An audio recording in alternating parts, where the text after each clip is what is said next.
Specially মেয়েদেরকে তো ক্ষমতায়ন করাই উচিত, নাহলে মেয়েদের কাছে তো মেয়েরাই অ্যাটাচ হয়, ছেলেদের কাছে অনেক কিছু চাই বলতে পারে না। মাঠে থেকে আপনার জেল জুলুম মামলা হামলা সবই আমি ভোগ করছি। দল আমাকে মূল্যায়ন করবে, অবশ্যই করবে, কারণ দলের জন্য আমার যে ডেডিকেশন চট্টগ্রামে ওখানে জিজ্ঞেস করলে পাওয়া যাবে। 12 সাল থেকে আমি চট্টগ্রামের মাঠে আছি, মাঠে থেকে আপনার জেল জুলুম মামলা হামলা সবই আমি ভোগ করছি। এমন কিছু না যে আমি ভোগ করি নাই। আমি ডক্টর লিচু খান বললেই কিন্তু চট্টগ্রামে মোটামুটি 3-4 জনের মধ্যে আসে আমার নামটা। ওরা ছেলে হোক আর মেয়ে হোক 3-4 জনের মধ্যে আমার নামটা আসবে।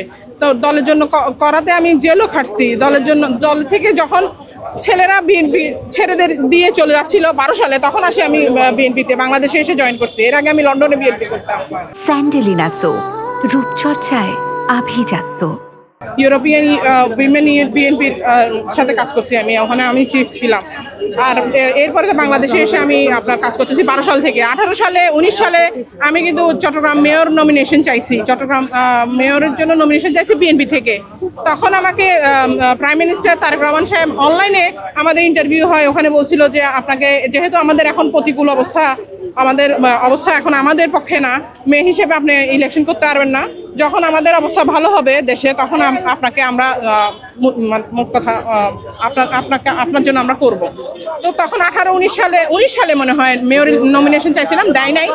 এরপরে আমি এখন ত্রয়োদশ সংসদ নির্বাচনেও কিন্তু চাইছি চট্টগ্রাম 11 থেকে চাওয়ার পরে আমির খসরু আঙ্কেলকে 10 থেকে দেওয়া হয়েছিল, পরে দিয়ে উনি বলতেছে যে 11 থেকে উনি করবেন। তো ওনার জন্য আমি আবার আমাকে দলের থেকে বলা হলো যে এখন আমির খসরু আঙ্কেলকে 11 নম্বরে দেওয়া হবে, আমির খসরু মাহমুদ চৌধুরীকে। তো এখন আপনি এখন কি চাচ্ছেন? তো আমি বলছি দলকে আমি সমর্থন করি, দলের সিদ্ধান্তকে আমি সম্মান করি, আমির খসরু আঙ্কেলকে আমি সাপোর্ট করি, আমি নেমে যাচ্ছি। আমি এরপরে তুলে ফেলছিলাম। তো এখন আমি সংরক্ষিত থেকে যাচ্ছি। আমার কপালে তো আল্লাহ রাখতে হবে 1 নাম্বার, 2 নাম্বার হচ্ছে যে দল তো আমাকে দেওয়া উচিত। যদি না দেয় সেক্ষেত্রে আপনি না দিলে অন্য কোথাও দিবে ভালো জায়গায়, দেশের তো জায়গার অভাব নেই। এক জায়গায় পাবেন। হ্যাঁ, আমার ডেডিকেশন আছে, আমার দল ক্ষমতায় আছে, 100 না পান অন্তত 80 পাবেন। অবশ্যই পাবো ইনশাল্লাহ। কোথাও না কোথাও তো সেট করবে, যেমন হাবিবুন নবী সোহেল, ওনাকে কিছু দেয় নাই, কিন্তু ওনাকে কি দিবে? না দিবে।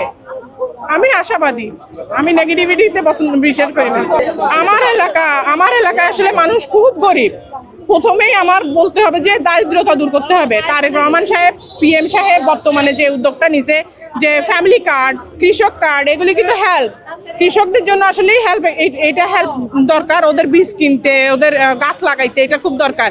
এবং ফ্যামিলি কার্ড যেটা দিছে মেয়েদের জন্য, স্পেশালি মেয়েরা তো স্টার্টিংটা করতে পারবে। ওরা 4-5 মাস জমানোর পরে ওরা কিন্তু স্টার্টিংটা করতে পারবে। এমন না যে মেয়েরা টাকাটা খরচ করে ফেলবে, মেয়েরা কিন্তু খরচ করে ফেলে না, মেয়েরা টাকাটা জমায় কিছু করে। তো মেয়েদের ক্ষমতায়নের জন্য প্রথমে মেয়েদেরকে গরিব থাকা যাবে না, এটার জন্য ফ্যামিলি কার্ডটা আমাকে হেল্প করতেছে। মেয়েদেরকে এডুকেটেড করতে হবে, মেয়েদেরকে। আপনি মনে করছেন যে চিকিৎসা কার্ড হওয়া উচিত?